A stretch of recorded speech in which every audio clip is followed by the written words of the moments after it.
You ask Tiger to solve. This deals with linear equations with one unknown. The final result is x equals 3. Let's solve it step by step. Simplify the expression. Expand the parentheses. Simplify the arithmetic. Group like terms. Simplify the arithmetic. Group all constants on the right side of the equation. Subtract 23 from both sides. Simplify the arithmetic.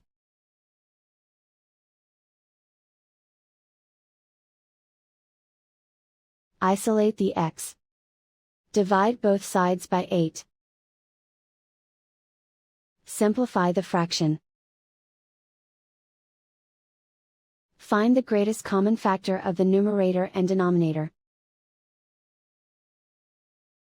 Factor out and cancel the greatest common factor. And so the final result is x equals 3.